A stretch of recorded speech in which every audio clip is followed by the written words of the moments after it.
I'm not going to be a better photographer, and I'm not going to be a better director if I don't go just make the thing. Today, I want to talk about burnout and how I've gotten myself out of it, at least for the time being. I know it's something I've touched on a little bit on the channel, but last year I had kind of reached a point where the things I was doing weren't really fulfilling me, but I kept trying to do them and I felt really burnt out. And there were just a lot of things that had felt misaligned at that point in my life in regards to my creative career. And I didn't really know what to do. I kept pushing forward. I kept trying to do things that just really weren't working for me. And I felt maybe obligated to continue doing them because it was what I had been doing for so long. But I'd reached a point where I had a mental breakdown in an airport. And it was at that moment where I knew that something really needed to change. And the things that I was doing were no longer serving me and working for me. And that moment was a really big catalyst for a lot of change that happened over the last 12 months. And I kind of want to get into one of the main things that I want to talk about in this video, and that is this portrait shoot I did with my friend Amanda. It was during the period where I rented the Fujifilm GFX, and I was just eager to test it out. But even outside of testing the camera, like, I just wanted to take photos every day. I felt alive. I felt on fire. I just didn't care. I didn't want to be behind my computer. I didn't want to be thinking. I just wanted to be shooting photos. So some of this stuff I kind of touched on my video on the Leica Q2 and how this kind of reignited my passion and my spark for photography, and I'll link that video here. And that does have a lot to do with it. There's a bigger component here that doesn't really have to do with gear, and that is trusting your gut and your intuition and allowing your curiosity to lead you and guide you through a season like this. And I really think that one of the biggest things is finding an actionable item. And for me, I'd realized that I couldn't think my way out of this. You know, if I wanted to sit down and journal and ruminate and think about it, it really wasn't going to do anything but probably make everything worse. So I identified one key actionable item, and that really was just going out to shoot. Create anything that I felt curious or compelled to create, and not for any sort of like reason to put it in my portfolio or for Instagram or for social media or anything. It was just like, what do I want to make? Do I have an idea? Does something pique my interest or whatever? And just going out and doing it. Don't question it. Just if I wanted to make something, I would go do it. And that led me to recreating my documentary series. That has led me to just documenting my life. That has led me to, you know, this shoot that I'm going to kind of talk about throughout this video, which was, you know, just a portrait shoot that I did for fun.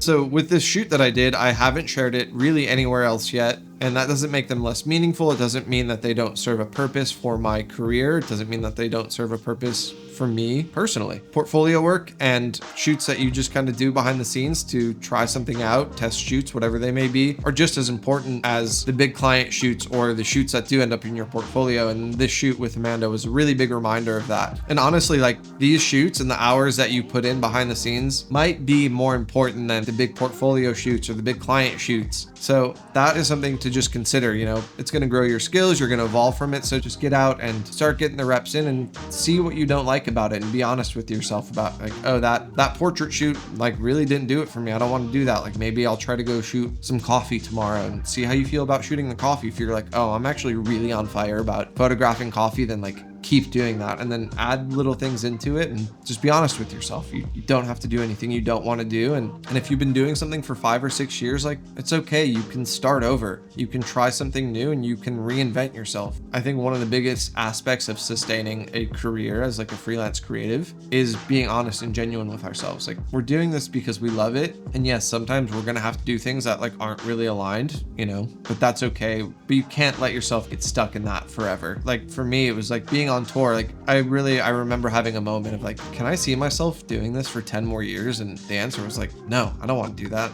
And so I stopped. And if I answered, no, I can't see myself doing this for 10 more years, and then I continued doing it for 10 more years, like, yeah, I wouldn't be stoked. I'd probably be miserable, and I wouldn't be furthering myself in any way. I'd probably be doing the bare minimum and not going out of my way to improve my skills and my craft. So listen to yourself, let curiosity lead you, and trust it, and just do it from a genuine place. And I really think that only good things will come of that, and the work will continue to get better if you're really excited about the work that you're doing.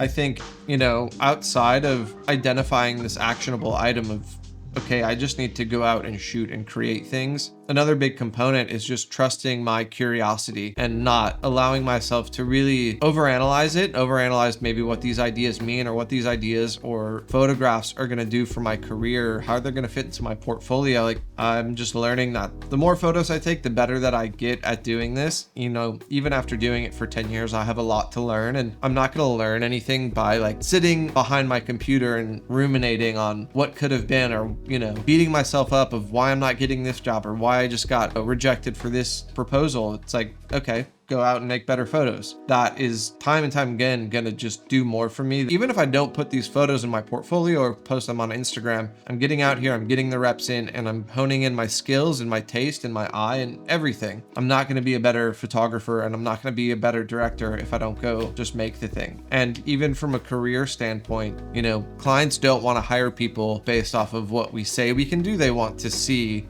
what we can actually do. And maybe I end up putting these images in a proposal to a client that is like very specific to what I'm pitching, and it could come in handy then. I don't know, but I just wanted to get out and let my curiosity kind of guide me, and I wanted to trust that, and I didn't want to overanalyze and I didn't want to overthink, and the shoot was a perfect example of that. And personal shoots are really like the best space to experiment. You don't have to really have any pressure or expectations for these photos to turn out. I could have completed the shoot and been like, well, I tried a bunch of new things and nothing turned out, but I think I would have at least learned a lesson, like, oh, that didn't work out, but if I would have tweaked A, B, and C, it would have been perfect. Or like, okay, that idea in general just doesn't work, I'm never gonna try it again. You know, I really had to let go of the career pressure and asking myself what this image was gonna do for me, or what this shoot was going to do for my portfolio, and just get out there and make the thing. And that mindset has really gotten me out of burnout, because I just have stopped overanalyzing things. I'm making things that I'm excited about. I'm learning that, like, okay, I really enjoyed doing this shoot,